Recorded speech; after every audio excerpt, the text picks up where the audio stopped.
that will take most of the talk today. The learning in the context of vestibular ocular reflex, which we started to talk last time, and learning in the context of eye blink conditioning. One nice thing about the cerebellum generally is that we have this strong link between theory of one side with the theory of Marr and Albus, where they hypothesized how the cerebellum could work, and actual experiments where actually people found these correlates of learning. And even in experiments, there's always this gap between how we understand learning at the behavior level and how we understand the mechanisms that actually a plasticity mechanism. And the cerebellum is a nice example where we have this link between where we can ask what synapses are changing and link that to the actual behavior. Maybe I think the best example in neuroscience for this strong link between basic plasticity mechanism to actual behavior. And maybe another example is in the amygdala. There's nice work. Maybe these are the best examples for that. So we're talking now in the context of vestibular ocular reflex. I'll remind you the circuit, and I'll present here two hypotheses. So this is the classical hypothesis. We have information about vestibular input coming from here, going to the vestibular nucleus, which is equivalent to a deep cerebellar nuclei in this system. And then information also goes through the mossy fibers, to the granule cell layer, and then to the parallel fibers that you can see here, and goes to the Purkinje cell, down to this is the Purkinje cell, and back inhibits the vestibular nucleus. So this is the classical cerebellar pathway, and we have this climbing fiber input that we talked that it signals the error in the performance. So this is the basic, and we have two models here. The first and classical model is the model of Marr and Albus, and here Ito is afterwards worked on this in the context of vestibular. And the idea of this model is they have the climbing fibers firing when there's error in performance. In the context of vestibular reflexes, when the head is not moving it fast enough to compensate for the eyes are not moving fast enough to compensate for the head movement. So we have this retinal slip, and then we get climbing fiber impulse that fire and modify the synapse between the mossy fibers, between the parallel fibers and the Purkinje cell. So that's the classical model. And then when people started to do actual experiments with behaving monkeys, they came with this modified model.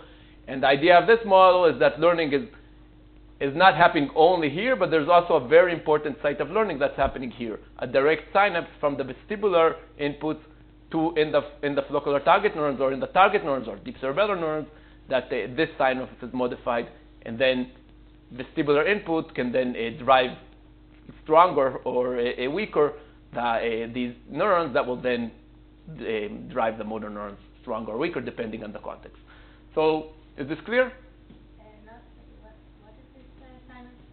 So this is a direct synapse from the vestibular input, okay? So from the vestibular organ that go to the vestibular nucleus and connect directly to neurons that are then connected directly to motor neurons. Okay, so there's this pathway, a direct pathway from the sensor to the motor neuron. So this is the basic reflex pathway. Okay, and then there's this control, and their idea is that maybe learning is happening at this point.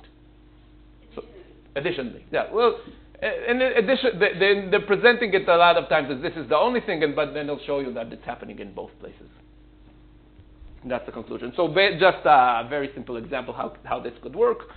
So let's look at this model. So the idea is that before learning, let's say there's some kind of a firing rate here, let's say 50 hertz. Okay. After learning, there comes a climbing fiber input that basically reduces the synapse here. Okay, the power of the synapse here, and then after learning, we get, let's say, 20 spikes here. These are just numbers I made up. Then you get only 20 spikes here. Now this is inhibitory, and then as a result, what you get here after learning in the target and these neurons, the target neurons, you get instead of 50 spikes that were in the beginning. Now because of this less inhibition, you get more spikes. So that's the idea of this model. And the idea of this model is that, and again, I'm now exaggerating, let's say nothing is happening here. This is not the case, and we'll show that. But if nothing is happening here, then the firing rate is not changing here, but the synapse here is changing. So in the Purkinje cell, we don't expect to see anything before and after learning, but in the target neurons, we might expect to see before learning, let's say 50 spikes, but then after learning, because the synapse is strengthening, maybe 80 spikes. Just like a numerical example, not much more than that. So that was these were the two models. Again, this is the classical model, and then they wanted to push this kind of model. And they did several experiments. So the basic experiment I talked before, when you have monkeys, let's see if we have monkeys with glasses, and then you can increase their gain by having magnified glasses or decrease their gain. And then you can go into the brain after you do this manipulation and go and record activity in the different neurons. So we talked about that the target neurons indeed change their firing rate. Okay, you remember this? This is the firing rate of the target neurons, of the neurons in the deep cerebellar nuclei. So we know these cells are changing, right? This is already we know. We want to ask now, where is this at? These are changing. Okay? We want to ask, so that you can see this also here, and both of these hypotheses, you expect them to change. The question is, what is the source of that change? So they did a very large set of experiments, testing all kinds of things. I'll show one example of what they're testing. So one information you might get about this model is from the latency of the response of the neurons and of the behavior. So what you can see here is a eye trace. At some point here, they're starting to rotate the monkey. This is after learning, after they have the glasses for a very long time. And you can see here in dash the normal behavior. These are monkeys without the glasses. And you can see here monkeys that have the magnifying glasses, let's say the high gain, and monkeys that have the low gain. The minimizing glasses, the low gain, where the eye movement is smaller or larger. And what they notice is that you can look at the latency from when the head started to move to the point where there's a difference between the normal behavior, as you can see here, and the actual, let's say, high gain behavior. So at this point, this is the point where there's a difference between this and this. The difference between this and this started. And they can look at the latency of this point, right? So let's say the latency of this point, and they calculate it, let's say 90 milliseconds. That's what they got. And then you can look at the firing rate of neurons, of the different neurons during this behavior. So this is again the behavior. The head is this is the head velocity, and you can look when at the point, and this is the eye velocity. So after 90 milliseconds from when the head starts to move, you see this difference between high gain and normal conditions. That's what you see here. And then you can look at the firing rate of the cell when they change compared to this, and this is the difference in the firing rate. Okay, and now you can do this very simple calculation and ask. So we know the difference from when the head starts to move to the difference in the behavior between the normal and high gain is about 90 milliseconds. That's our result. We also know that if we, for example, stimulate in the cerebellum, it takes about 7 milliseconds from the second we stimulate to the time that we get a movement, regardless of all these manipulations. If you put an electrode in the cerebellum, you stimulate there, it takes about 7 milliseconds for the information to get to the eye. And now we can look at the latency of the movement. So if the latency of the firing rate, if the latency of the firing rate of the Purkinje cells would be more than 12 milliseconds, then we would know it can't be modifying this response. Because if it would be more than 12 milliseconds, then it's 12 milliseconds until it responds. Another 7 milliseconds until it gets to the behavior. Overall, it will take more than 19 milliseconds to actually affect the behavior. And what they found is indeed...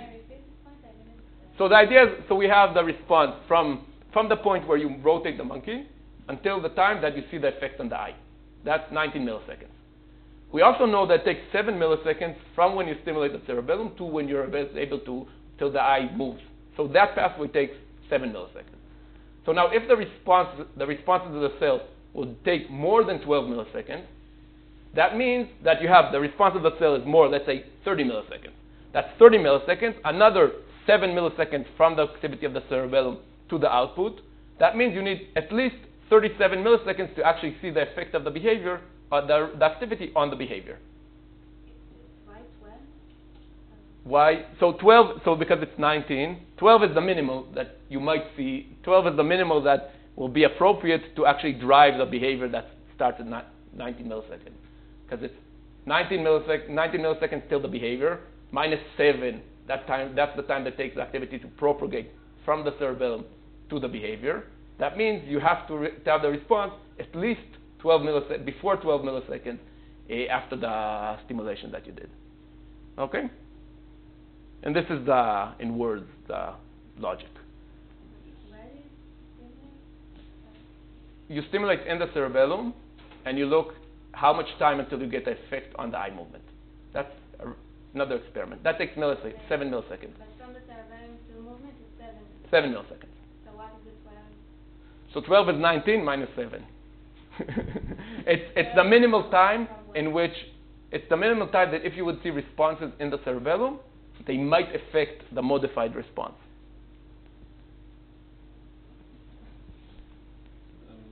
Question, not sure.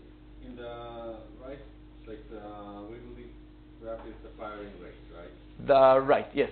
These are the I firing was rates. wondering, like, how is, like, what are the time windows that the firing rate is calculated in?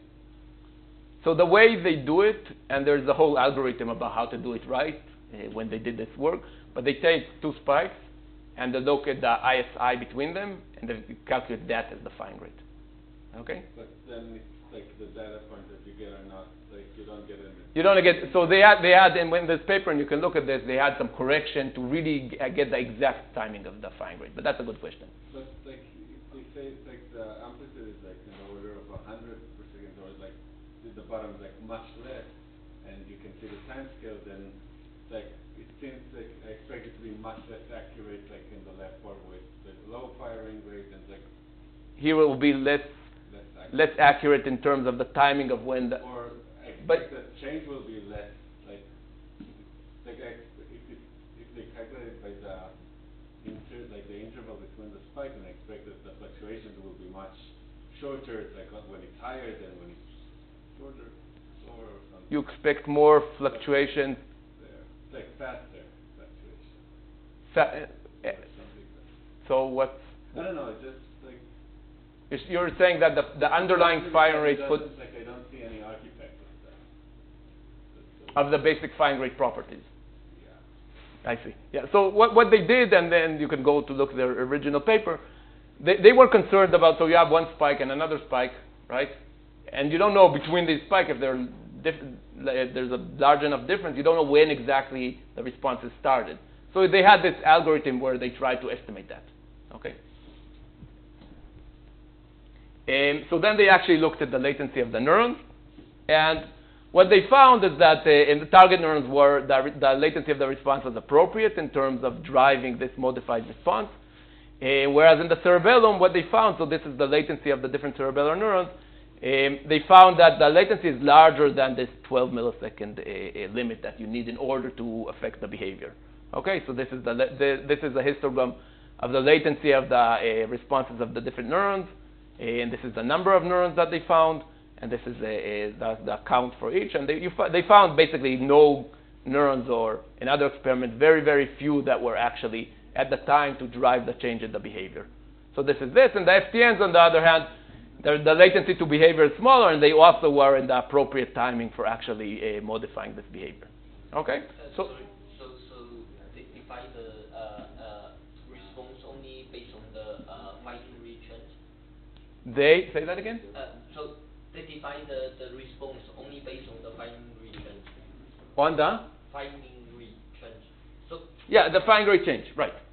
They looked at when they were able to detect the beginning of the response. is this a proper way to define learning? I mean, This is the way to right. There's logic here, right? There's logic of which signals could actually be the ones that driving behavior. I guess there is some sort of deviation around 19 and 7, and like I'm wondering what would happen if a specific trial which would take, I don't know, more than 19 but less than 7, and then So you're asking, well, that's a good question. I don't know what the answer is about in terms of trial by trial. yeah, because if you Strengthening look at that with averages trial for by trial analysis. So this is analysis based on averages, right? It's really hard to. Isn't it problematic because like you're asking something about latencies, and if there is some sort of difference between trials, and it can happen that like So it's hard. So remember, this is maybe it's even worse in the sense that it's not even the same monkey, right? Because you're looking at the effect of at the same time, right? They're looking at the effect of normal before learning and after learning. So you can't in a single trial, you don't know if it's faster or slower than what you'd expect, right, from the monkey that you recorded months before learning. So it's hard to answer, but I agree that you should look generally for trial-by-trial effects. What is good, at least in this system, the response is very, very characteristic in terms of the VOR response. So there's not a lot of variability in the behavior itself. It's very, very precise. So again, this is just one example or one paper that they used in action to show that. So the conclusion was, maybe I'll say it explicitly, the conclusion that at least for the initiation, the beginning of the responses of Purkinje cells are too late to actually drive the behavior. So they did this, and the FTNs, on the other hand, are at the right time. So the conclusion is that the initiation of the behavior might not be driven by the activity of the Purkinje cells. And they had other evidence, so they also looked, so this was latency. They also did some analysis for looking at the modulation size, okay, and they looked, is the response of the Purkinje cell based on what we know how Purkinje cells actually drive behavior, is it big enough to explain the whole effect that we see in the floccular target neurons? And the answer was no. There was electrical stimulation that they did, so you might think that if the synapse that's changing is this synapse, right? If this is changing, you might expect that if you stimulate in the cerebellum, you'll see a larger effect, but that they did not find that. So their conclusion was that it's probably not this synapse that is affecting, but this is the one that's important.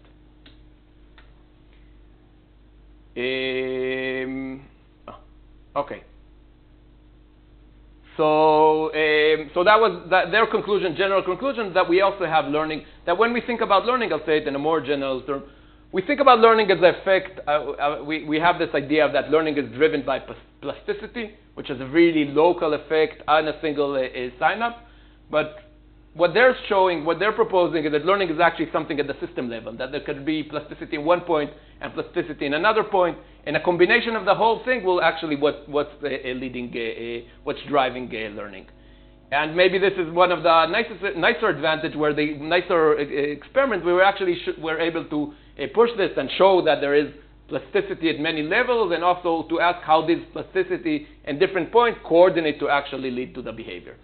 And this is a very general question, right? You go to a slice, you find some plasticity in a slice.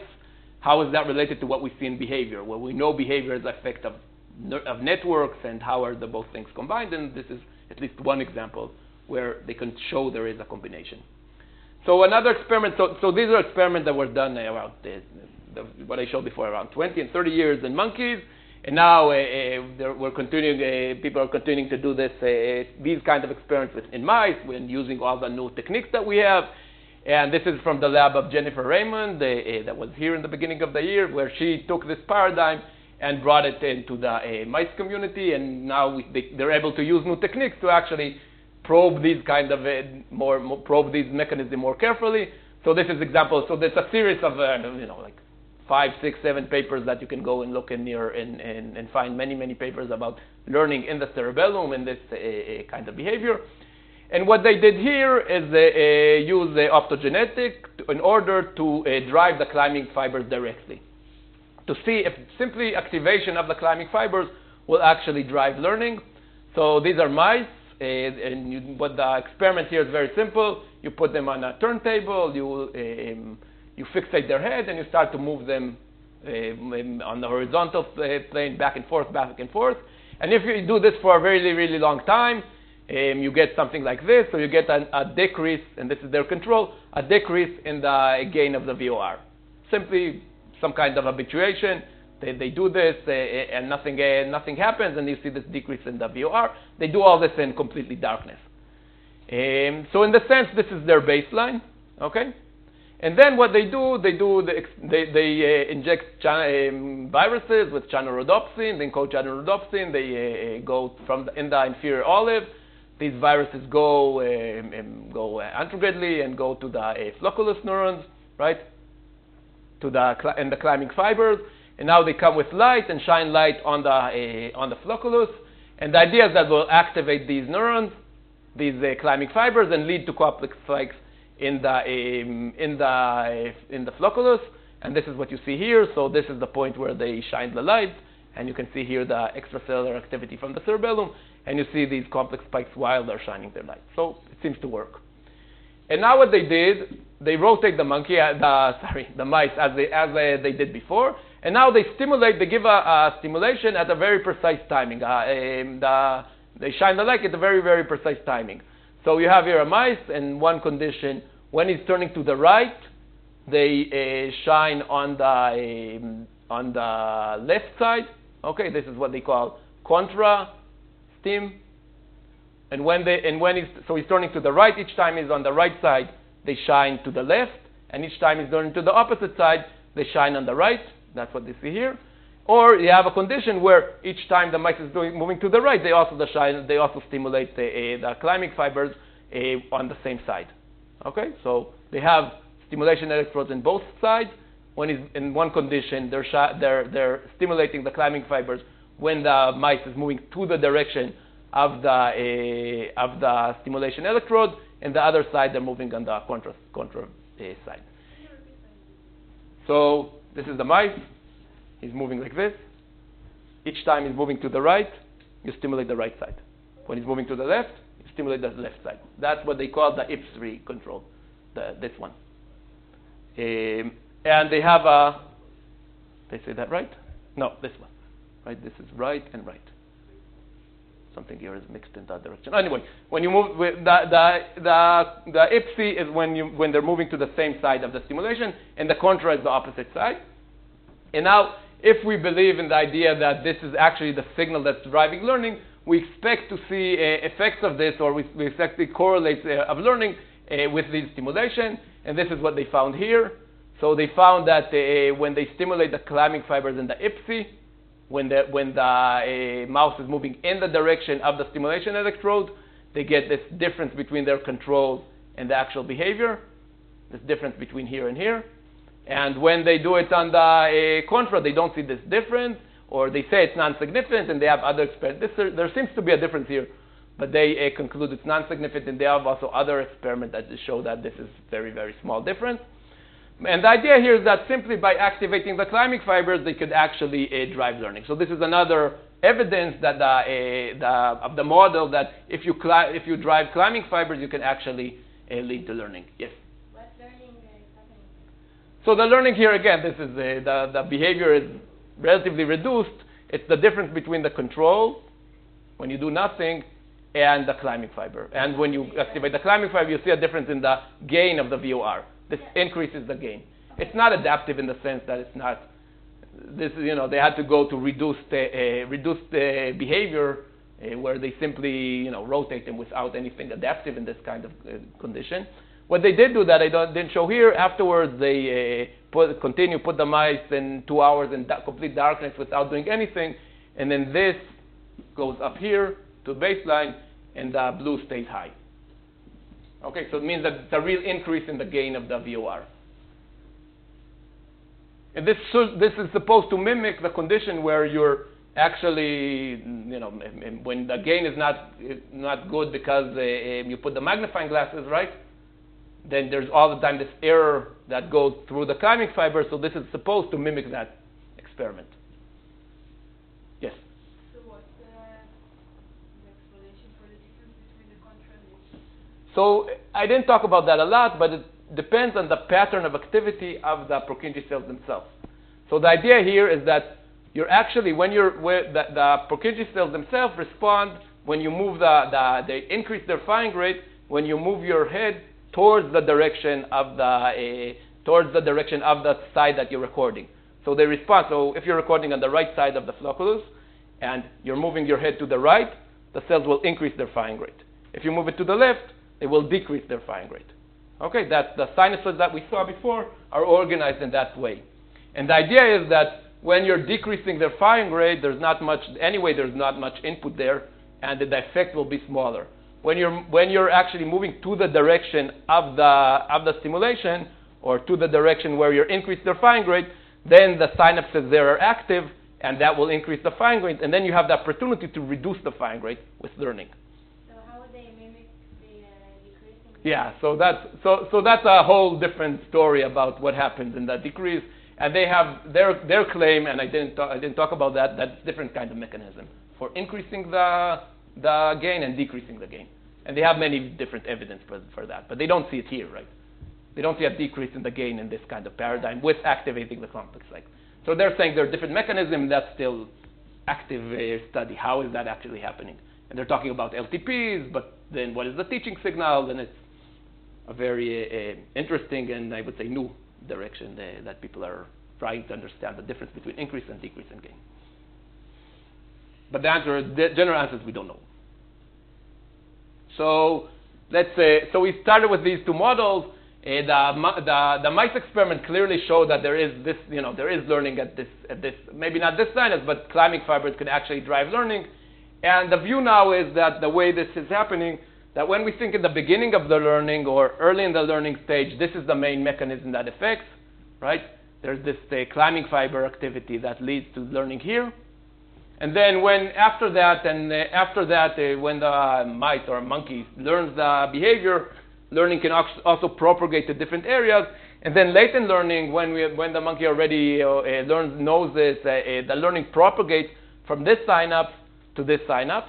And actually, again, another experiment. We're limited in time. How much time do we have?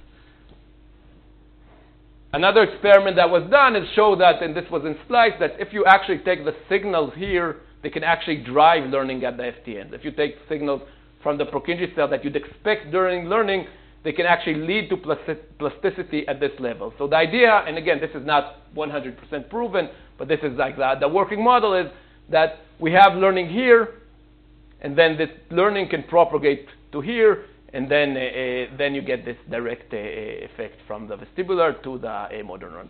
So in a sense, the teaching signal here was the climbing fiber activity, and then the teaching signal here, you can think of it as the actual Purkinje cell itself.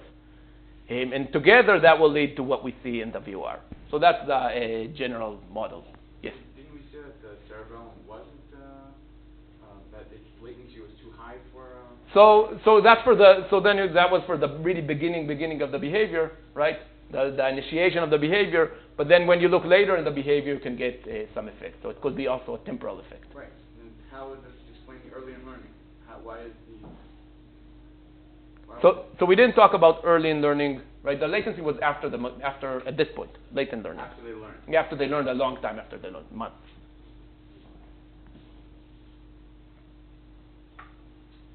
Is there any, why do you need to... Yeah, so, and then now this is completely, not, I'm speculating here, and it's not my speculation, this is like what they write in discussions. The idea here is that, well, you have this system with a lot of capability to learning, a lot of plasticity. You want to use this plasticity at beginning and then transfer it to where you want to consolidate it, and then maybe you can have more plasticity here. You can maybe unlearn this or reduce the amount of learning in order to learn something new here. So it's a system where you have you want like hardwire it here and then make this system more available for further learning. And that's the idea. That's the basic idea. Again, this is level of discussion at the best currently. But it's a good question. Why do this? Why do things that way? Okay, so that was one example. And I want also to stress that we talked about the MAR model that was very, very abstract model of categorizing between different stimuli. And that wasn't, when we talk an actual behavior or where things move and we need to actually control behavior, maybe these ideas of having classifiers are not exactly what we found or what they found, but did they find the basis of this model of having this teaching signal that can modify connections in order to drive learning. So that was the basic, that's the link between theory there and actual behavior. And another example, which is more linked to the idea of discriminating between things, comes from the Eibling conditioning. Did all of you learn at some point about classical conditioning? Pavlovian conditioning? Who did not learn about it? Okay. So this is the basic experiment of Pavlov. He had a dog, and he did this for different reasons. Every day he gave the dog food. And before they gave him food, they rang a bell. Okay? In the beginning, when they gave them the food, the that dog started to salivate. You see this spit coming out when you gave him the food because he was getting the food. And then after some time, they found that when they ring the bell, already led to this response, already led to this salivation. So the terms that they use is conditioned stimuli. Okay, that's the bell itself. That's what predicts the future food. There's the unconditioned stimuli. That's the food itself. Okay, and then you get unconditioned response at the beginning. That's what you see here. But then you get in the end you get this conditioned response for the bell itself, which is they start to salivate while they hear the bell. So that's the basic paradigm. And so what they did here in eye blink condition, it's the same idea, but doing this with eye blink and doing this with air puff. So this is the basic experiment. Did you all hear about eye blink conditioning? No. So the idea here is now that you have and they did this experiment in the beginning in rabbits. Now people are doing this also in mice. And you can also do this in monkeys or in humans even. So you have here you turn on a tone for some time, let's say 2 seconds. So there's a tone here, and in the end of just before the tone turns off, you direct the air puff towards the eye of the animal. Okay. So in the beginning, you see no behavioral response to the tone because there's no the animal never learned that the tone is predicting anything, but you do see an eye blink as a response to the unconditioned stimuli, as a response to the air puff. And then after learning, you already see the conditioned response or the blink started even before the air puff comes. So they learn to predict the air puff with the eye blink. Okay? So that's the basic paradigm. And then it turned out that this is the cerebellum is essential for this kind of learning, and I'll show you this in a second. So this is just an example for how this behavior looks in time. So the x-axis here is time. This is from the experiment that I think Lior will talk about in his talk next week. So this is the time zero is when you turn on the tone, and then in this case they had a very short period, about 250 milliseconds or something like that, where they gave the air puff. In the beginning, you see there's no response to the tone, only a response to the air puff, this eye blink, and then with time you see that there's this response. This behavior response starting to appear even before the air puff itself. Is that clear? So the paradigm is very simple. And this is the cerebellar circuit that's relevant. And as I said, these experiments were done initially in rabbits. There are two y-axes here. There's a y-axis. One y-axis is the trial number, okay, and there's a z-axis, which is the blink response, the eye, how much the eye is closed. I think they used here videos. Okay, so it's like a three-dimensional plot with some dips. So this is the basic circuitry, and it has the same characteristics that we talked before in the VOR and generally in the cerebellum. So we have let's look at this input, the input to the tone, right? It goes through all kind of sensory processing, and then there's a direct connection to the deep cerebellar nuclei. This is what you see here. There's also information about the tone going to the cerebellum through the mossy fiber, granule cells, and so on and so forth.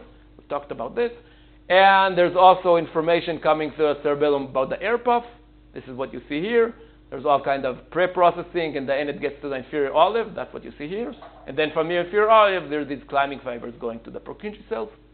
Okay? And there's also an output pathway from the deep cerebellar nuclei that can actually drive the eye lid. That's what you see here. And I don't know, do you see the similarity between what we talked before? Or is it this? Is that clear? We have this pathway through the cerebellum that can drive behavior, and we have this climbing fiber pathway that is combined at the level of the cerebellum.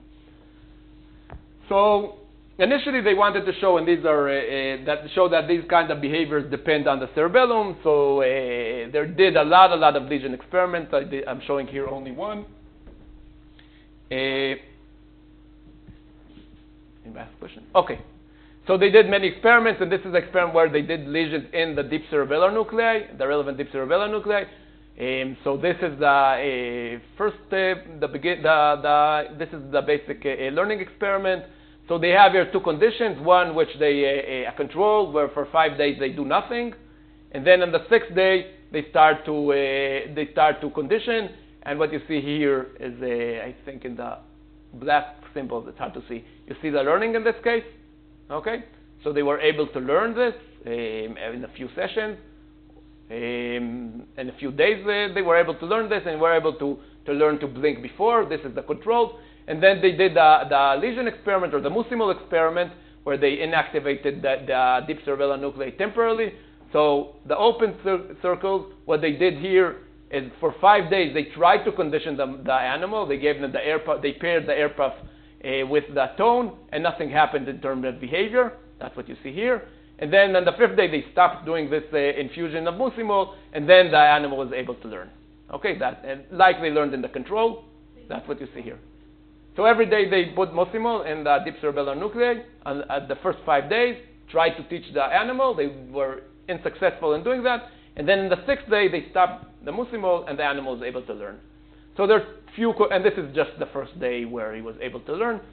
And there are a few conclusions from this. First, it completely blocks learning, right? Nothing happened here. And another important point is that it's not that there was some kind of latent learning. It's not that they learned and because of the Musimol they weren't able to express it. As you see, for example, if you lesion in the motor areas. And then if you do the same experiment in the motor areas, you do this, you see nothing. And then on the 6th day, although you see him starting from a much higher baseline. So it's not just the expression of learning, but learning itself that they're blocking. Another thing, yes? I don't understand why, maybe I didn't understand what the control is, but you said that for the first 5 days there was nothing, and then 6th day they tried to... Yeah. And then in the experimental group, you did try to do something? Yeah. So you can ignore the control in the first 5 days. Okay, just look at the control from this point.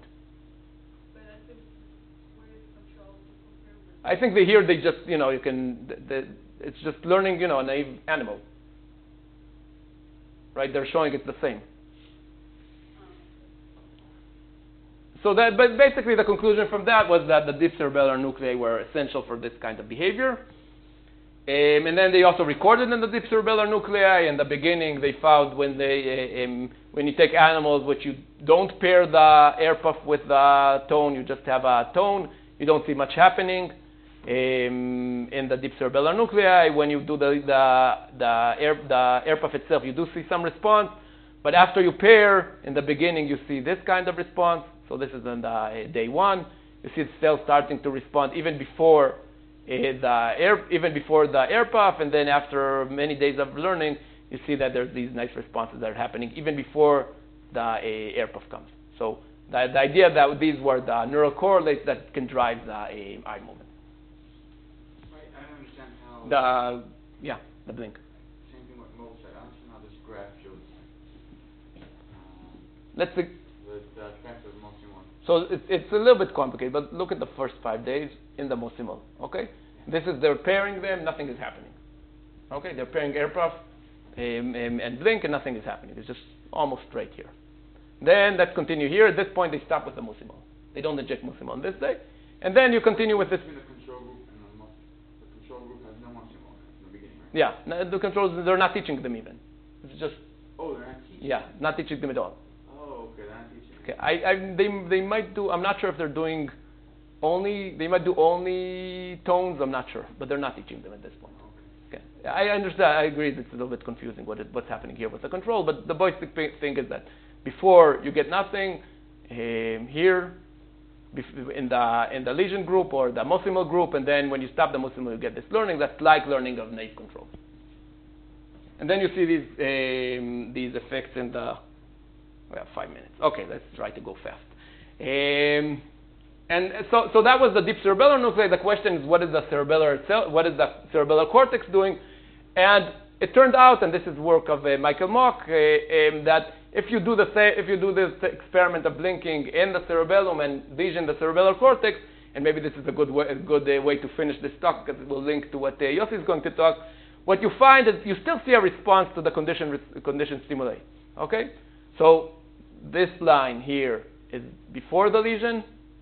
So this is after you train an animal, he learns it, and you get this nice response in the right time. Then you do the lesion. What you get is a response, but it's not in the right time. You get when you turn on the tone, you get this increase in you get this eye blink response, not at the right time, and then it stops, not in the right time to actually respond to the air puff itself. So their idea was that what the cerebellum is doing is actually calculating the right time to do the stimulus, the right time to blink. And if I'm trying to, is that clear? No. At least understand. Yeah, it's better to. So the idea here is that you do this experiment where you have you turn on the condition stimulus, and then you bring you do an air puff. You can do this in different temporal relations, right? You can do it here when there's a very small stimulus interval, or you can do it here where there's a very long stimulus interval. And that you can see the eye blink will be appropriate for the timing that you actually make the animal learn. So in this case, you turned on the condition stimuli here. There's right afterwards comes the air puff, and already the animal, I think this is a rabbit, blinked. Okay, immediately afterwards, because that's the time where the air puff is expected. Now you can do this experiment this way, where you have a very long period between when the condition stimulus is turned on and when the air puff comes, and now you can see here the eye blink. That's appropriate for this kind of air puff. Now you take these animals and you lesion the cerebellum, the cerebellar cortex, and now you get this kind of behavior. So now I turned on the condition stimulus, and immediately you get a blink. And you see, it's before the blink that was appropriate for responding to when in the normal condition. And if you look at longer times, you still get a blink immediately, which is much shorter than the actual response that you'd expect in animals that learn this in the right way. Yes? At the end, you're saying that the deep nuclei are important for learning at all, and this is related to the Time. Yeah, exactly. That's their idea. Sorry, why we expect why they see the prediction and the postvision they have a difference? I mean, is there any explanation? Yeah. So why is this different from this? No. Prediction and postvision. This and this. Yeah. What is the mechanism? So their idea is that the internal cerebellar circuitry is the one that can generate patterns that are important for learning the timing. And that's, maybe I'll jump to that. So this is just saying that this is just looking at the response of the cerebellar neurons, and they have pause that comes in the right time in normal animals. They pause an activity at the right time in order to drive the behavior. And their idea, I would call it possible model. Their model, how this happens, is like this. So these are the input to their models. These are the input that you get from the tone. You get some kind of patterns. I didn't talk about that a lot. You have here the input that you get from the climbing fibers, and you have here the output. And their idea is that you have two sites of learning in the cerebellar cortex and in the deep cerebellar nuclei. And what's happening here is that these patterns are somehow transformed at this layer to a very diverse set of patterns. And then these diverse set of patterns are used in order to learn when to actually bring this inhibition on these neurons, or disinhibition. So the idea here is that and this is different than what Yossi will talk, where he thinks of the timing coming from the inferior olive. Their model, the timing comes from the relation, from this feedback loop between the Golgi cells and the granule cells. So these inputs can be transformed through this network to a set of very diverse patterns in the granule cells. And now the idea here is that the climbing fiber will tell which of these patterns to select in order to drive the right timing. And I said that there's one of the talks on Sunday will be related to this kind of work. So saying you see very diverse patterns of activity. How do you select which patterns of activity to use in order to actually drive the right response? So why did they need here plasticity? So they're saying there are two things of plasticity. One that's happening here in order to select the right patterns in order to drive the behavior, and they also said there's plasticity at this point, from the input from the tone to the actual output. Any idea? So in their case, it's the response that was the fast temporal response that you get, right? So when you lesion the cerebellum, you're not completely blocking this behavior, right? You're just blocking the timing of the behavior. And the idea is that the way to show that there has to be some plasticity at this level is that you still see a response even without the cerebellum. But you don't see it in the beginning. So I think we're done. Just related to Yossi's talk. So there, one idea that Yossi talked about is that their timing is essential for the cerebellum, and it's maybe the main role of the cerebellum. There's his theories about the olivary nucleus that can lead to oscillations and will be the mechanism of timing. I talked really briefly about the internal cerebellum circuitry, allowing to have very temporal patterns of activity that could be used for timing. This is another theory. And another really, really old theory that is worth mentioning because it's an example for a theory that came from anatomy and afterwards physiology didn't really support it. And the idea here is that, remember, there's the cerebellum, there's input coming here, and then it goes in the parallel fibers in different direction. And the idea was that maybe the latency could be encoded by where you are in this beam. So you have this activity coming here, and then in the beginning it comes here, and then later and later it goes to different areas. And then this could be maybe a way, for example, if you want to coordinate the movement, you want to first move this muscle and then move this muscle. Maybe you can do this by first activating the cells here that are related to this muscle, and then activate these cells that will be related to the second muscle. So that was the idea, but it turns out that the timing here is just too fast to actually be able to, the spikes move too fast to actually be able to control the right temporal precision, but this is another idea that exists and was suggested. I think that's it, and Yossi is going to talk in the next part about this, continue about oscillation and his theory about how cerebellum can lead to timing. This I skipped. Okay. Yossi, yeah, 10 o'clock.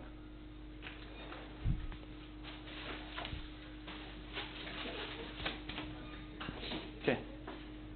Were you going to word about the test? Test. Want me to talk about it now or what? Sunday. Or on Sunday? Sunday? I will encourage people to come on Sunday because I want people to come on Sunday.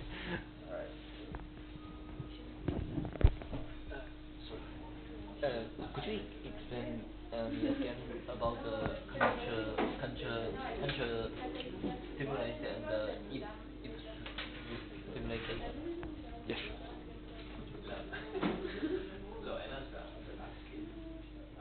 Yeah, I think I understand the experiment, but how to interpret the result? Why is different?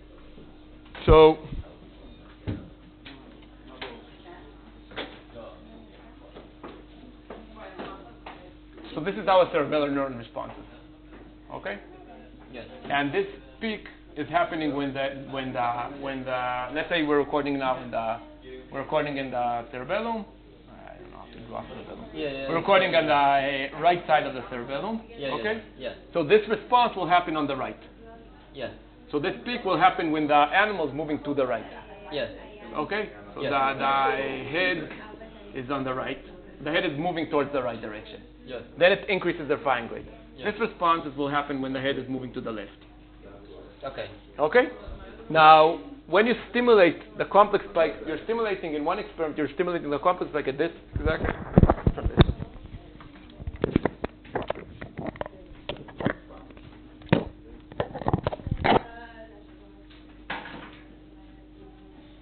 You're stimulating, in one experiment, you're stimulating at these points, right?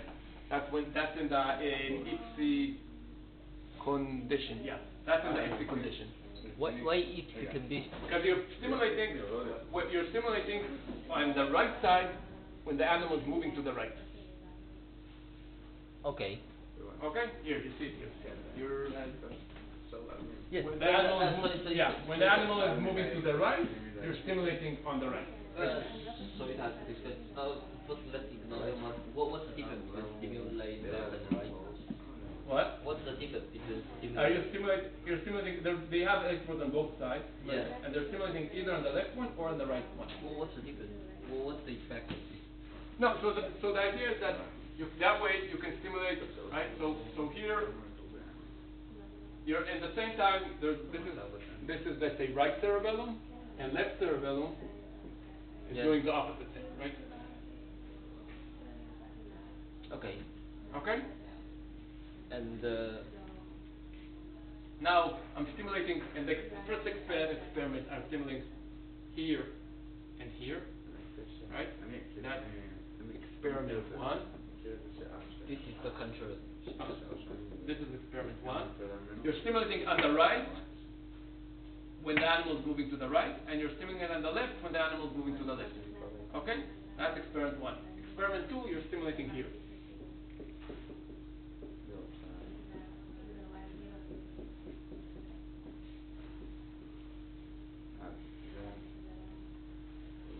Okay? Okay. So you're stimulating at different times in terms of activity. So in this point, what's happening is the cerebellum is getting a lot of muscle fibers, right? A lot of muscle fiber input. Because of that, activity is increased, right? This is, you understand, what is what is the y-axis? Fine ring. Yeah. Okay? So in this experiment 1, you're stimulating exactly when the cells are getting their input, right? So if we think of the Purkinje cell, and you have this climbing fiber, right? And we have these spiral fibers. So we here, in this experiment, we're stimulating exactly at the time when these are active. So if it's actually inhibiting this, right, it's reducing the strength of the synapse, you would expect in this experiment to actually, now that this will affect, because here these are active, let's say this is plus plus in this condition. Now this, because you reduce the synapse, this will be fireless, right? Because you change the synapse. Now when you look at the second experiment with the round one, they're stimulating actually when these are not active at all, right? The climbing fibers, the relevant climbing fibers are not active. So the idea is that they're not active. You're changing synapses that even if you're changing them, it doesn't matter because these are not the cells that are actually driving the activity. Okay. Okay. So And that's their interpretation, right? In effect, this is what they see, right? Okay. Okay. So this is originally there's no active even if you. This is if you would reduce the activity in the cerebellum. Yeah. You reduce the in the model where you expect this, this is not proven, but if indeed the cerebellum is reducing the strength between the muscle fiber and the spiral fiber and the Purkinje cells, this is doing this in the right time where it matters. And this either it's doing it the wrong time or it's doing it to different cells. Okay. Thank you. I think I did. Is that clear? Yeah. Okay. Thank you.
שכחתי? מקווה שכלום.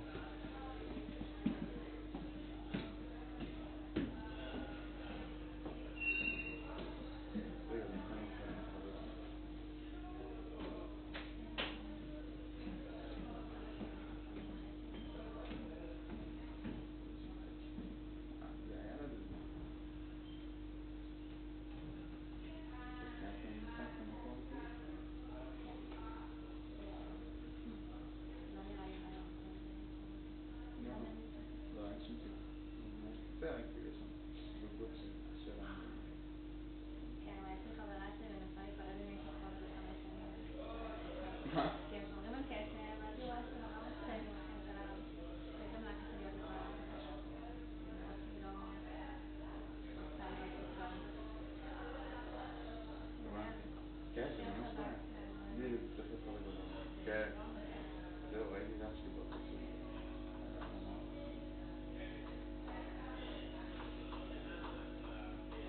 זהו. אין לי דירה ביחד. המזל זה שאני לא הולכת ליפול. אני מפסידה את זה.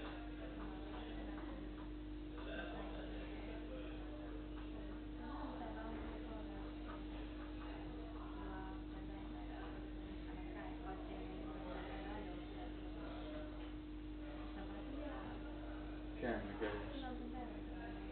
עוד תשובה מצוינת, אבל זה עוד, כאילו זה עוד משהו. כן, אני לכם תיאוריה יותר על מישהו. יש שם עבודה סיום, יש שם עבודה שם. ככה דירה. כאילו, קצת מבין הדירה שלו. היא עבודה שם בשבילו, היא למדה פה.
מכיר את זה? בחב"ד, ואוהבים לתת מתנות, אתה עולה.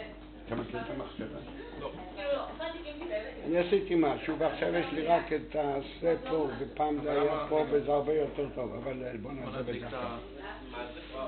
סתם, אם אתה לא חייב לכל שעות גם פרטי, אבל האמת שלך. מה אתה מחלק את האינטרנטים? מה, חידית? לא, לא, דלק. לא שמתי לב. עשיתי לו לפטופ. רואים את זה. למה הוא לא רואה? למה הוא לא רואה שם? הוא רואה את זה, לא את זה. זה הסקרין סייבר שלי. רגע. בוא נציל את זה מפה. אני יודע, יש לי מק, אבל אין F7 כזה או משהו שזה איזשהו F7 כזה שתמיד... לא אוהב אותך. לא אוהב אותי? לא. בואו רגע, אני... תסתכל פה אם יש משהו ש...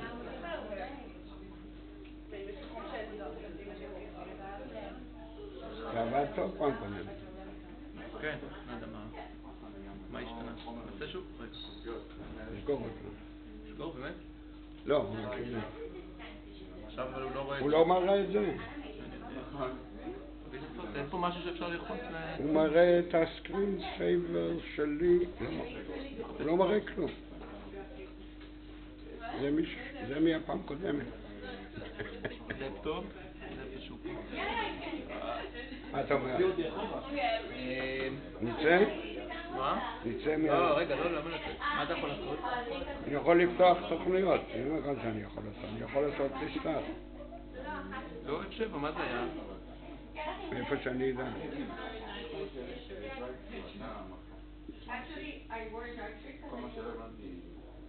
זה שלי. זה שלך. זה לא היה.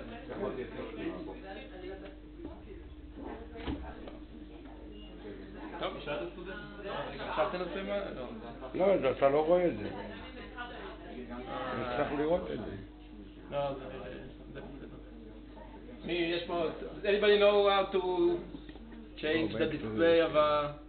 כן. If it's a Mac, then... No, not a Mac. I know about Mac. So maybe Windows K? Windows K? Come. Windows K.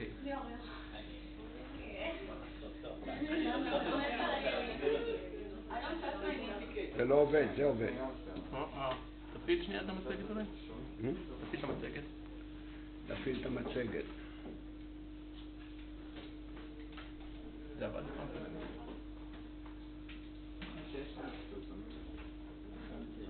מה אתה אומר? מה שאתה רואה פה זה הסקרין סייבר שלי לפני שבוע. לא, זה. אפשר גם להעביר את המצגת. יש לי את המצגת שלך, יופי. איך לוחצים מה כבר? אני כאילו תנסה לגרור את זה הצידה. את מי? את המצגת? כן, נראה לי שהחלון שלך נמצא פשוט פה או משהו. הנה, רואה? זה לא היה. זה עשה לו כלי? יופי. איך זה עובד? 5 נקודות בונוס למבחן?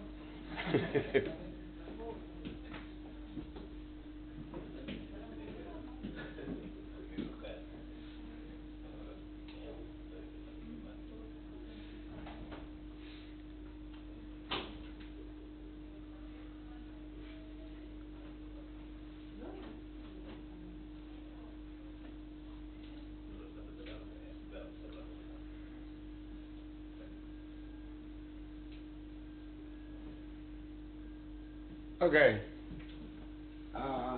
I talked last week, and Matty forced me to finish what I started with. So I apologize. That you have to hear me again. I talked about the cerebellum, and I'll summarize briefly what I said. I said that I talk a little bit about the cerebellar cortex. I made sure you learn from Marty more about the cerebellar cortex. I mentioned that cerebellar module is a unit that repeats itself, and people claim that this is the source of the cerebellar function. I talked about cerebellar function and end up with the timing is the essence of cerebellar function. But I must admit that to say timing, that's the name of the game for the entire brain. It's not just cerebellum. There's nothing in the brain but time. You generate signal at the proper time. You will listen to sensory input at the proper time. Time is the name of the game. We will talk about the brain. It's more. That's for what? For hear me or for listen to me again and again and again?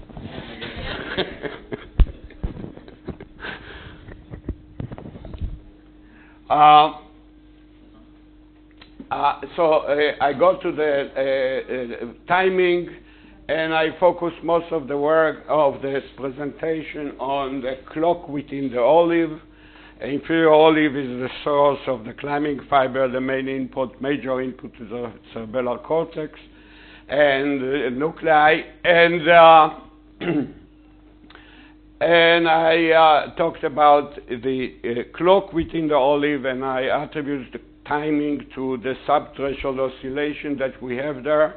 And I demonstrate how we can start the clock, how we can stop the clock, how we can restart the clock, how can we extract beautiful, accurate time signal at a resolution that is higher than the period of the oscillation. And I end up the talk, I think, with a model of how you generate the oscillation. And I show you that you can generate a model. By the model, there are several models of how you generate oscillation. But the basic idea behind all this model is a single cell cannot oscillate. It's only when you put them together has a network of coupled neuron, electrically coupled neuron, then the entire network starts to oscillate. That enabled the system to finally control the clock, because if it was ticking all the time, it would be difficult to reset it. Now the only thing you have to do is to disintegrate the neuron or break the coupling, and you will stop the clock. And that's the basic idea there. I want to move now to the Purkinje cell, and after describing several features of the Purkinje cell, I'll put the Purkinje cell and the feature that I described within the context of the clock within the olive. And I hope to finish by the end of the hour.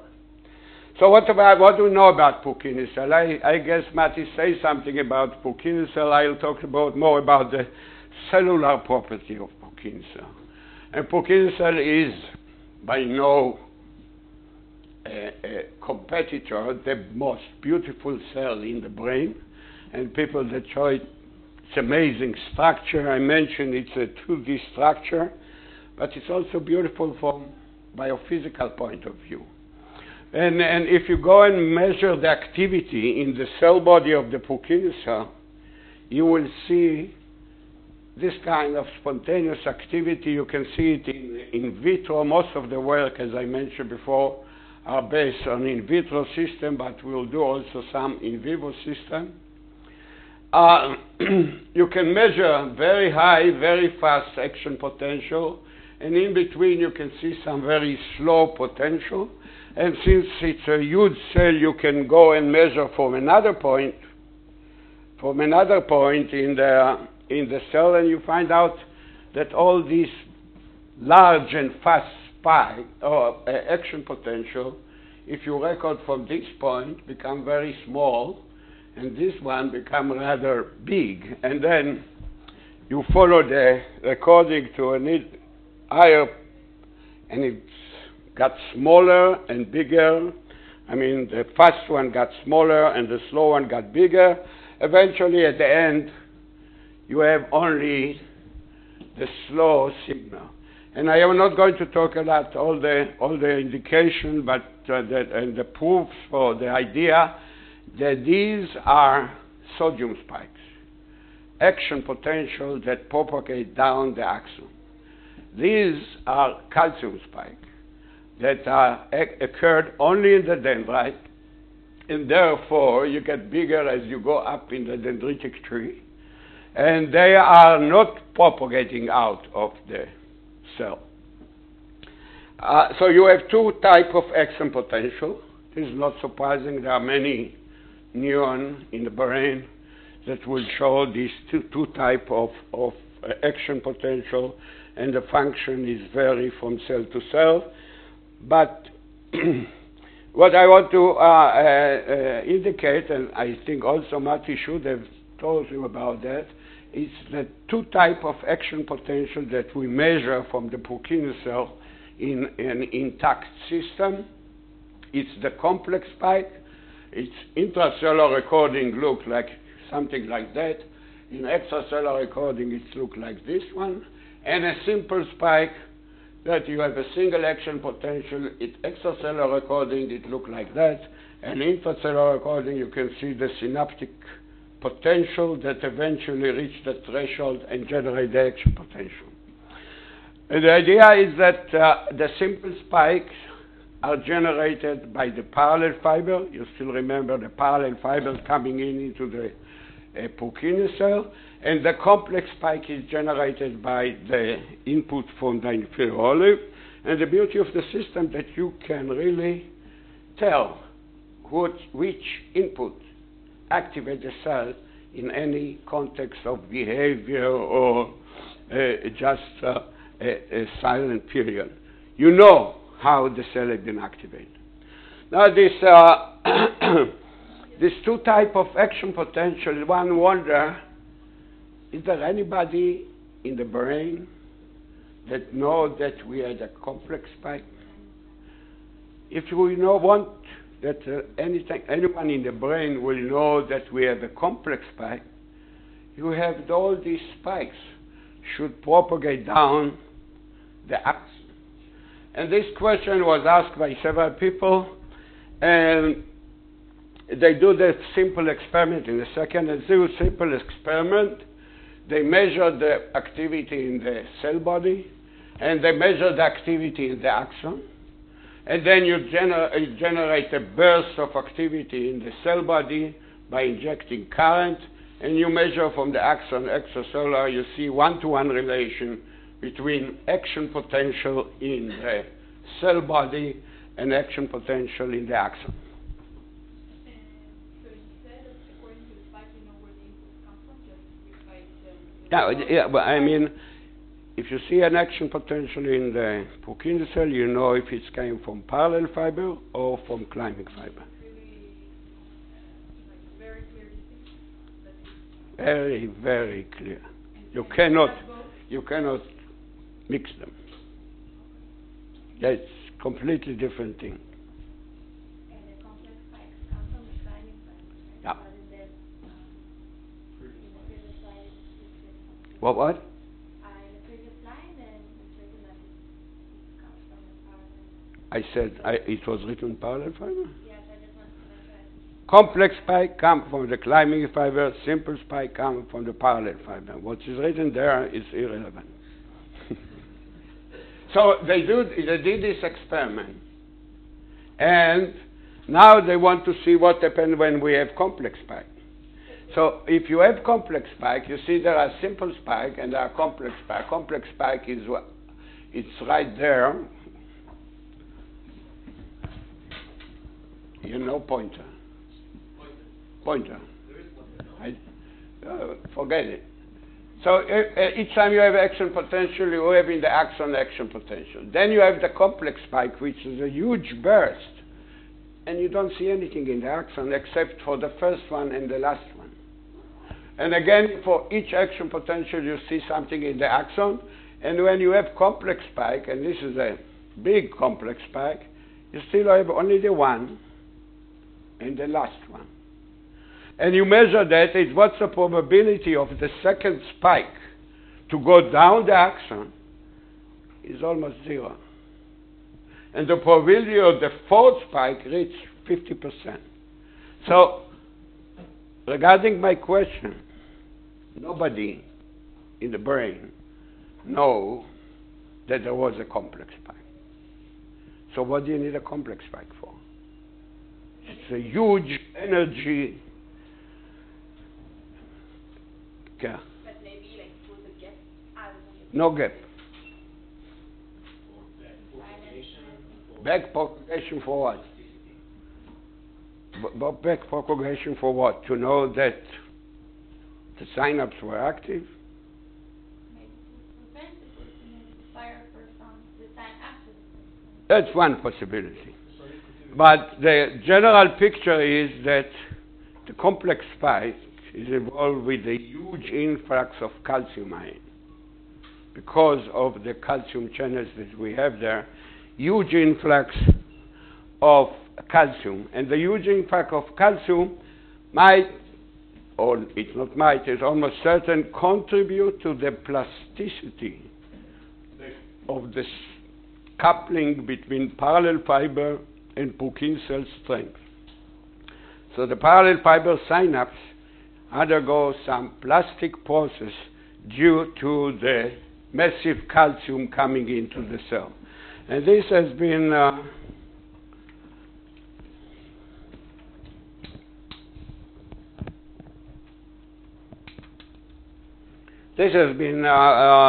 described by a guy named De Schutter, and he suggested what signal transmitted by the complex spike. So this is the recording in the dendrite. You see a huge calcium signal, a huge signal which is mostly due to elevated calcium. The elevated calcium causes long-term depression of the parallel fiber. And bursts are not, because I show you the recording show there is no burst output. Alternatively, calcium go up and he make the following period very quiet, as been suggested here, and the pause after the complex spike, this is the real information that transmitted down the path from the cerebellar cortex. Because we have a pause, and because Purkinje cells are inhibitory interneuron, the postsynaptic structure will be excited because of the pause in the Purkinje cell. This is quite common use in many studies, and I want to go to bistability of Purkinje cell because that's what I need for the last part of the talk. Bistability. What's bistability? And this work, you should know, has been done by Jonathan. You know Jonathan. He is going to be the director of or he's already the director of this program. And Jonathan did this work on the bistability of Purkinje cell. And what he found is that if you measure for Purkinje cell in vitro situation, in a slice, you can see that it's a burst of activity, and you have, in between bursts, you have a quiet period. And very similar results are obtained in vivo when you measure from the cell in an anesthetized animal or from the inside the cell. So the bistability is a kind of expression of the property of the Purkinje cell, where the membrane potential, without any input, the membrane potential can attain two stable states. And I don't want to go into the biophysics of this phenomena, but you can be either at minus 60 millivolt and then you are quiet, or you can be at minus 40 millivolt and then you are firing all the time. These are the two stable states. The beautiful of this thing is that it doesn't matter what, you can toggle between the two states. You can toggle between the two states. You see your record, you apply a depolarizing current pulse. No wonder you move to the active state. At the end, you apply the same depolarizing pulse, and you're going down to the back. The same with hyperpolarizing pulse. You apply hyperpolarized guidance, you move it from one condition to the other, and the same hyperpolarizing pulse go down there. You apply a complex spike, you apply a climbing fiber input, and you shift to upper state, and then you apply complex spike and you shift to down state. This is a real toggle switch. It means I press the bottom and it turns on the light. I press the bottom, it turns off the light. It's the same bottom, the same phenomenon. And this toggling is very interesting because at the time we decided that it's a very nice way to say to the system, something that you are doing is not good. Stop, do the other thing. And it doesn't matter what you do. It's not good. So if you are quiet, it's not good, you turn on. If you are on and it's not good, you turn off. That's the meaning of a toggle state. And I think it's a very nice system to switch immediately from the current situation to another situation that will perform, hopefully, the opposite function.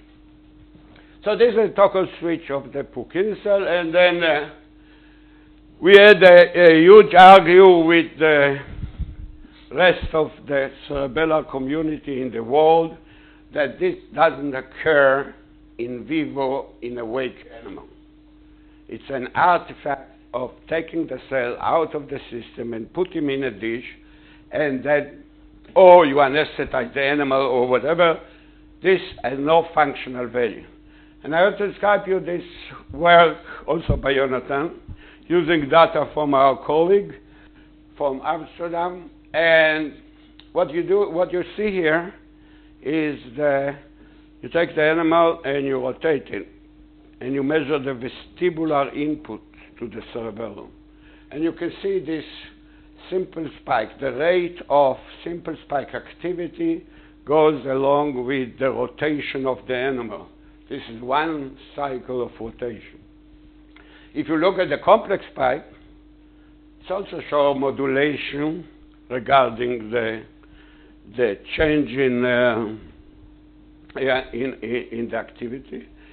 But it's an opposite to the simple spike. And this is, by the way, a very common feature that everyone agrees when complex spike go up, simple spike go down, or the other way around. The relations of this kind of relationship. So how do you know, how can you figure out that within this activity, and you see here the raster plot of the activity in a Purkinje cell, on repetition of the rotation. How do you know that this is or let's say put it, how do you know that within this we have bistability or not? And Jonathan did this analysis where we calculate the Fano factor. You learn about Fano factor? No. Matti, they don't teach them biophysics. They don't teach in computation. They don't.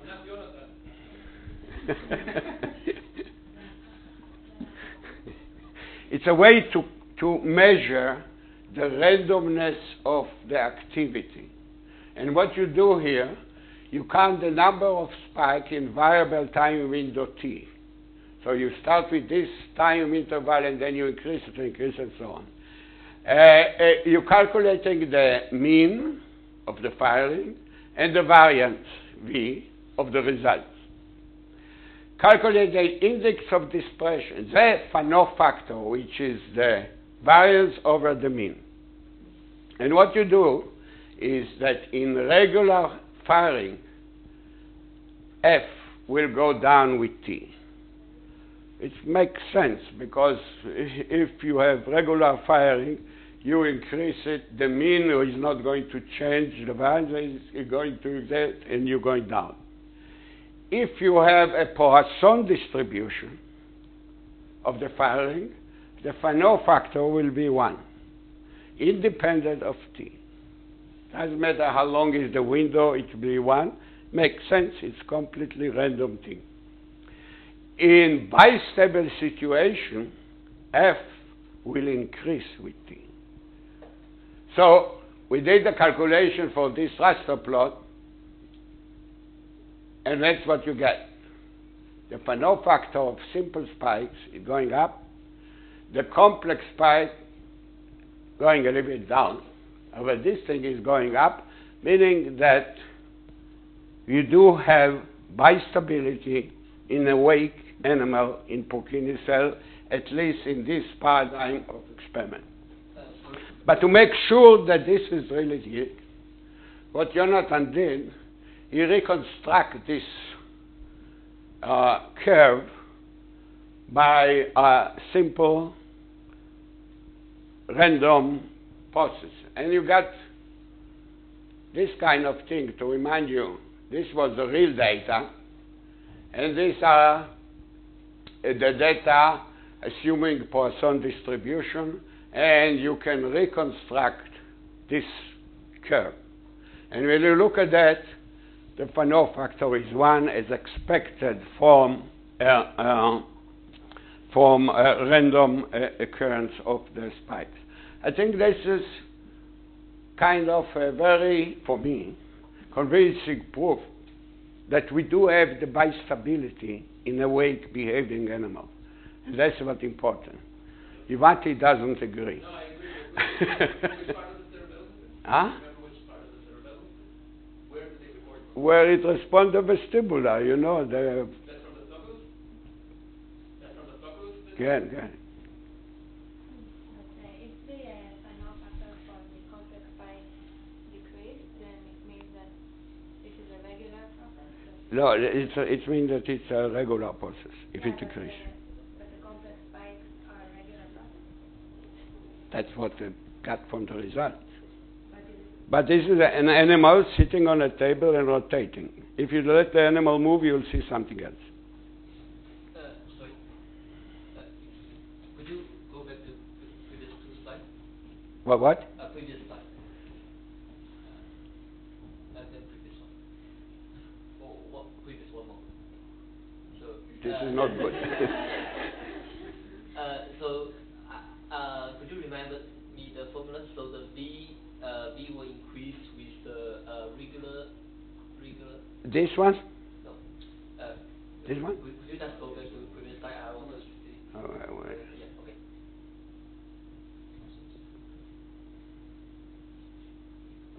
So for Poisson distribution, so What we got is this one. okay. Do we increase? Okay. Yes, but from the result you get is for the simple spike is F is increased and the complex spike F is Decrease. decreased. Not much change in the F. You see, we have it all here. There are not that many complex spikes, and you know, if you look at that, this is the complex spike distribution. It's a number is very low. This is a simple spike distribution. The number are in the 20, 30, 40 hertz. Okay. So I don't know what to make out of that. I think there are not enough data to get a... So the thing you argue is the bistability of the single spike, right? Well, what? The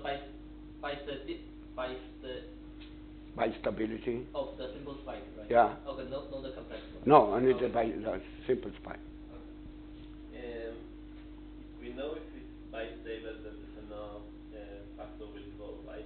We don't know that if the Fano factor grows, it's bistable. Yeah, that's the thing. Not the same thing. You are right, but this we did some more experiment, but I don't want to come again to give the last part of my talk, so I try to finish now. We can talk later. I have another question. How can you conclude from the raster plot which spikes are complex and which are not? From this one? No, from this one you cannot. From the actual record, you really know who is who. So this is only related to This is the entire thing. I think that the little bit bigger bars are complex spikes. So before you... But that can be absolutely recognized in the recording. If you look at the actual recording from Purkinje cell, there's no question. So before you create a raster plot, you distinguish between the two types? Of course. We don't invent it. You have to base on some data. It's called science, I think, no? Okay. I can't understand the meaning of the bistability. What? I don't understand what is the meaning of bistability distribution. Okay, the meaning of bistability in a cell, it means that a cell exists in two stable state conditions. It doesn't need input to fire, but it needs input to switch between the states. But when it switches, it keeps on firing without any input. But that doesn't take into consideration the complex spike, so I don't understand. No, it's a simple spike. The bistability is a simple spike. The complex spike is an input. The simple spike is intrinsically generated. You don't generate complex spike in the cell except for climbing fiber input. All right, so it's bistable. And this left me 10 minutes for what I want to say. They are bistable cells, and I want to take the cerebellar module, if you still remember from last talk, the cerebellar module, and to put two properties into this cerebellar model, and to show you a kind of a descriptive model how the cerebellum can generate precise pattern of activity. When I say precise, I mean temporally precise pattern of activity. So let's say, first we'll go to the olive. If you remember the last talk, you can determine the connectivity within the olive nucleus by the input from the deep cerebellar nuclei, which means I can determine the connectivity within the olive from this deep cerebellar nuclei that receive input from the Purkinje cell. This is inhibitory input that control our clock. It decides if it's going to tick, and it can decide what's to be the temporal resolution between the activity. So the input from the deep cerebral nuclei is what determines the circuitry at a given moment, determine the circuitry within the olive. So let's say that this is the input coming from the deep cerebral nuclei, the distribution of the input in space. Okay? And only the dark blue is the space that is not active. The rest is active. And we superimpose on that the inferior olive. So only the olive, which does not receive the inhibitory input, only this cell will be in a state of electrically coupled network. And if you remember, only these cells are going to oscillate. So by this input, I determine the area within the olive that will oscillate. Now, all this, in this example, 4 cells will oscillate. They will start to generate oscillation. As I show you, we can generate oscillation either in phase or with phase delay. Let's assume that these 4 have a phase difference of the oscillation, and they generate an action potential on the top of the oscillation, which means that the output is a kind of a pattern determined, this is the output of the olive, is that a type of pattern determined by the inhibitory input into the nuclei. That will generate this type of pattern. Now let's take another example where this area is not, and this area is not inhibited, and only this neuron will generate oscillation, and only this neuron will fire, and you got a different pattern.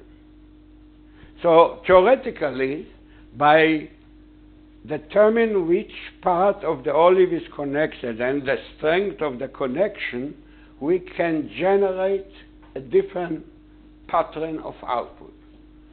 Because we have a nice clock, and the clock will drive the action potential, and the action potential will go out into the brain. So we do have this system to generate different patterns. Now I want to take it into the entire picture. And let's say that input to the cerebellar cortex is a kind of a call for a pattern. I want to scratch my ear, or I want to move, or whatever. There is a call from the cortex that says, we need a pattern. We need kind of sequential activation of muscle, or we need a pattern that will predict some movement, and everything that relates to the cerebellum. It's a call for a pattern. That's arrived through the parallel fiber. A large parallel fiber can support with all kind of information, can carry the number of parallel fibers is enormous. So this input, a call for pattern, goes to the Purkinje cell by the parallel fiber. And what happens is that some of Purkinje cell going into an up state, and some of the Purkinje cell going into a down state. Now, this is a crucial point because, if it's true, it's a crucial point because you have to learn a pattern. You are not born with a pattern.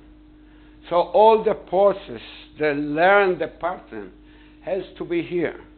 Somebody has to translate the call for an input to a shift in Purkinje cell from one pattern to another.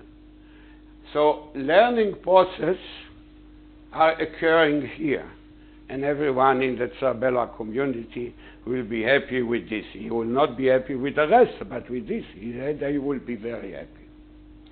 Now, this Purkinje cell, going down to the deep cerebellar nuclei, is another part of the cerebellar module. And now we're looking only on the inhibitory inputs. And this inhibitory input going down, it will go down with this Purkinje cell and up with this Purkinje cell. So this part will go down to the inferior olive. The inhibition will stop, because that's the meaning of the pause here, stop of inhibition. And this will be coupled. And the other one that's fire will go to another group of olive cells, and this firing may mean they are inhibited and oscillation will completely stop. Now, these will oscillate and generate the pattern as in the imaginary scheme that I described before, and the other one will be completely quiet.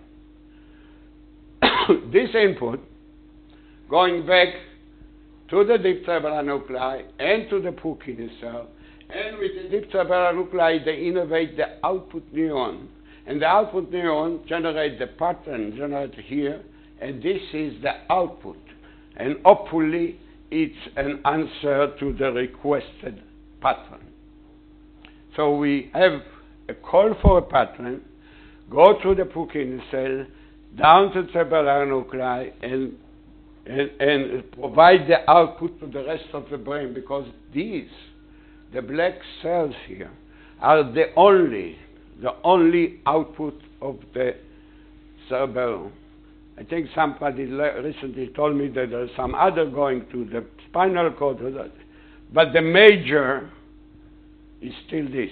These black neurons are the only output of the cerebellum. And if now somebody in the brain knows that something happened, is through this type of neuron.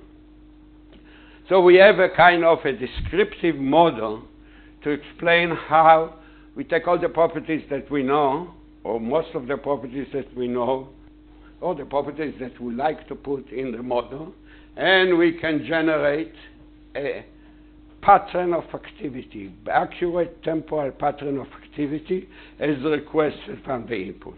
Now, what's the weak point? They are not supported. There's a lot of argument here of how strong is this input. The input from the inferior olive to the deep cerebellar nuclei. There's one point of question. And there's one student in my lab, Yasmin, I don't know if you know her.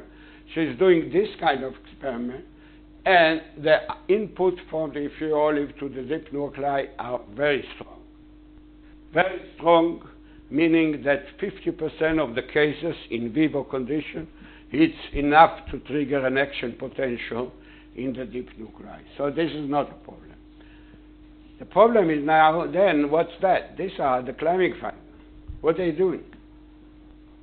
How you can fit them into the model. This cannot be ignored. This is a huge thing. So what that's doing here, because once you get complex spike here, this cell will stop firing and this cell will start firing according to the scheme that I described. So honestly, I don't know the answer. But as I mentioned at the beginning, learning process take place in this part. And this part have to know if what we have generated is a good one or a bad one, and if it's a bad one, change the activity in the purkinase. So we need this input, a feedback from the output to tell the system it's working or it's not working. I hope that in 5 years I'll be able to answer this question too. Thank you very much. I finished, Matti.